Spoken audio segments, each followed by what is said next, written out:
Bonjour, bonjour, j'espère que vous allez bien et que vous passez un excellent mois de Ramadan. Moi ça va, alhamdoulilah, je tiens le coup. Je ne me mets pas de mauvaise humeur, ce qui est déjà une excellente nouvelle.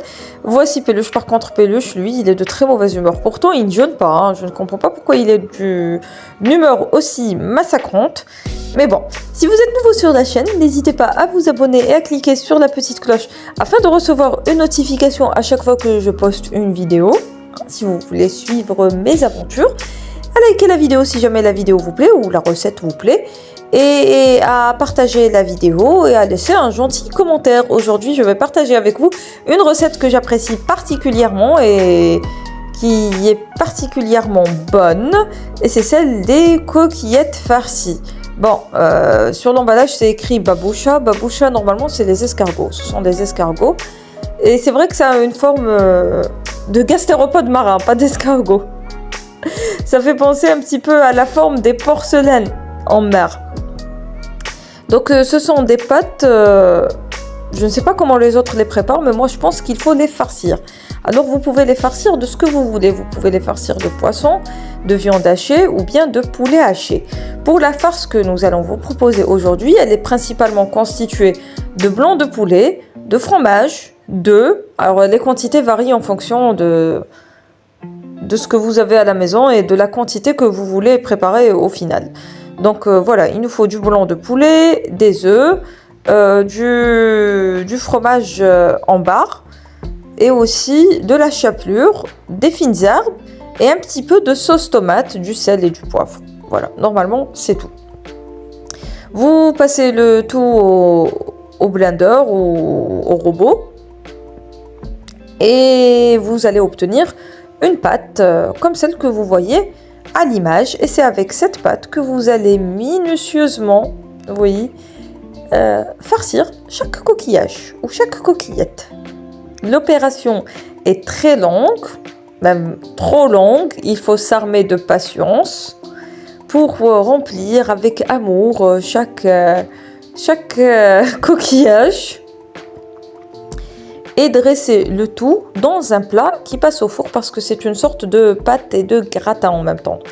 Enfin, je ne sais pas si on peut appeler ça un gratin, parce que pour moi, s'il n'y a pas de béchamel, on ne peut pas appeler ça un gratin, mais ce sont des pâtes qui vont au four.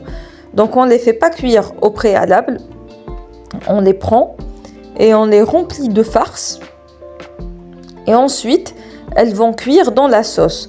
Donc pour gagner du temps, vous préparez d'abord, il vous faudra préparer une sauce tomate que vous allez laisser cuire, et en attendant la cuisson de la sauce tomate, eh bien il faudra remplir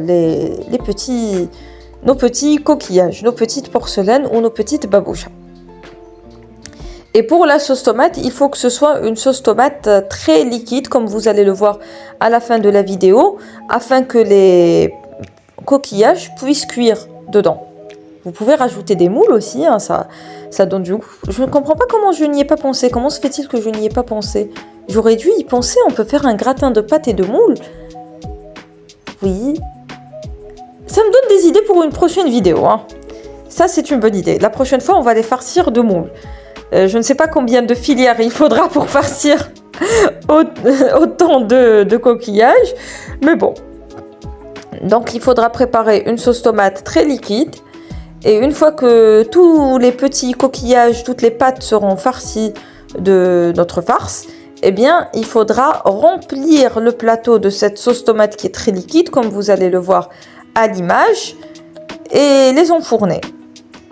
Et une fois que les pâtes auront absorbé cette sauce tomate, elles ne seront pas encore cuites, il faudra refaire l'opération une seconde fois, c'est-à-dire remplir le plateau ou le moule de sauce tomate et les faire cuire une deuxième fois. Au bout de 2 fois, normalement, c'est prêt.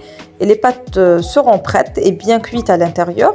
Et ensuite, il faudra saupoudrer les pâtes d'un délicieux fromage. Je vous conseille de mettre du gruyère ou du masdam, puisque ce sont des fromages qui sont assez forts en goût. Sinon, c'est inutile. Les pâtes farcies se suffisent à elles-mêmes. Voilà mes amis, notre plat du jour est prêt, il ne reste plus qu'à le dresser. J'espère que vous avez passé un agréable moment en ma compagnie. Moi je vous dis à bientôt pour de nouvelles aventures et de nouvelles échappées belles culinaires.